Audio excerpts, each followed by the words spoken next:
Welcome in, everybody. Ready to dive into something kind of unexpected. We're talking junk removal today. Yeah, you heard that right. Junk removal. Might not sound glamorous, but trust me, there's more to it than meets the eye.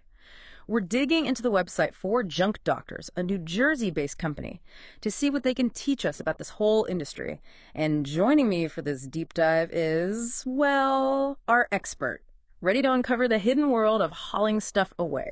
Always up for a challenge. Most people just see a truck and some guys in coveralls, but there's a lot happening behind the scenes. We're talking logistics, marketing, maybe even a bit of psychology. It's more than just checking things in the back and driving off. Right, because it's not just old furniture and busted appliances. JunkDoctors website, they've got everything. Basic junk removal, full-on property cleanouts, even hoarding situations. That's got to be a whole different ballgame, right? Absolutely. It takes a certain kind of sensitivity and expertise to deal with those situations. And that range of services, it really speaks to a growing demand. People are busier now than ever before. Real estate market moves fast. Sometimes you just need things gone, and quickly too. Junk doctors, they're tapping into that whole we do the heavy lifting thing. Which, let's be real, huge selling point. Who wants to spend their weekend wrestling a sofa down the stairs or trying to fit a mattress in their car?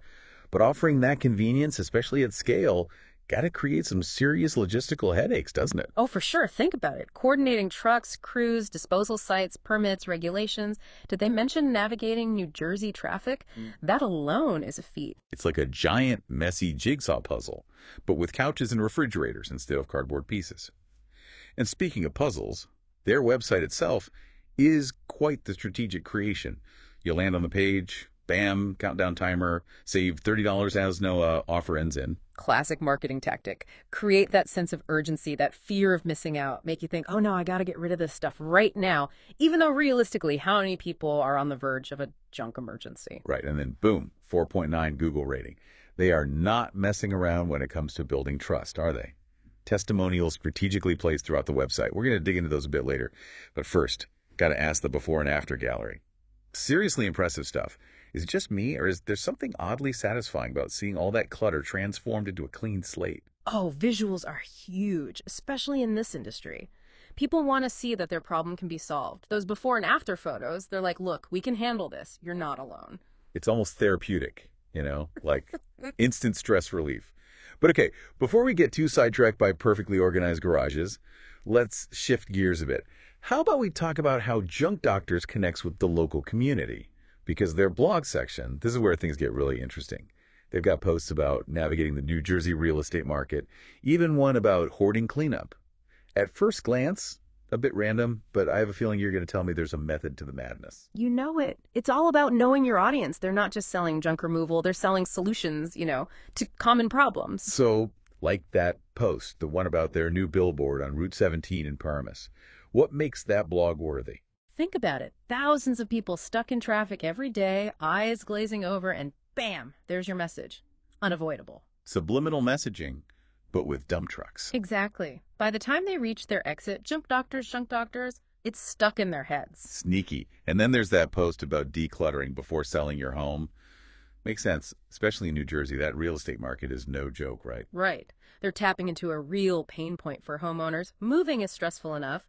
Then you add the pressure of making your house look amazing for potential buyers. And suddenly that old treadmill in the corner isn't just clutter. It's like killing your curb appeal. Exactly. JunkDoctors swoops in. Don't worry, we'll make that eyesore disappear. Stress-free selling. That's the dream. They're like the fairy godmothers of real estate, only instead of bibby-bibbidi-boo, it's get that old junk out of here. Catchy, I'll give you that. But you see the point, right? It's about connecting with people on an emotional level, meeting them where they are. And speaking of emotional connections, that post about hoarding cleanup, that really stuck with me. They talk about how it's not just about the physical stuff, but the emotional weight tied to it.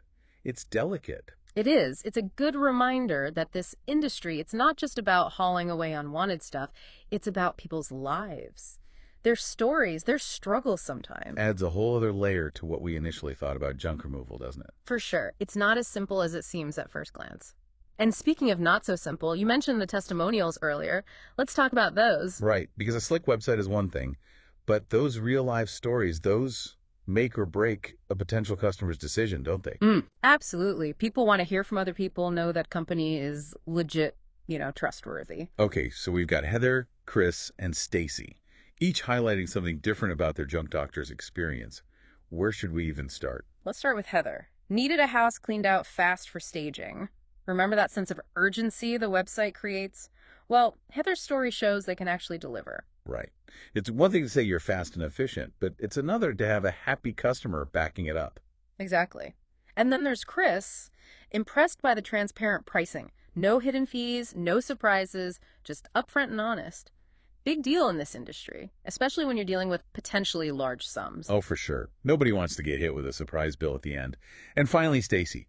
She was particularly impressed that they, get this, swept up after themselves. Small detail, big impact, shows they pay attention, they care, they go the extra mile. Makes you wonder, though, is that standard practice? Or did Stacy just strike gold with an extra thoughtful crew? That is the million-dollar question. And it gets at something really important about testimonials. They're just snapshots, one person's experience on one particular day. It's like reading online reviews. Got to take them with a grain of salt. Right. Just because one person had a glowing experience doesn't mean everyone will. Exactly. But they're not useless. They can still give you a feel for a company's style, priorities, that kind of thing. So with Junk Doctors, even if sweeping up isn't in the standard contract, it says something that they went above and beyond for Stacy. Potential customers, they pick up on that kind of thing. Absolutely. It feeds into that whole trust factor, right? They're not just in and out, they're invested. So we've got this company, they've got the range of services, they get marketing, seem to genuinely care about their customers, but there's this one question that keeps nagging at me. Oh, I'm intrigued. Lay it on me. It's all this talk about getting rid of stuff, but where does it actually go? Do these companies, Junk Doctors included, do they have a responsibility to think about that end of the line?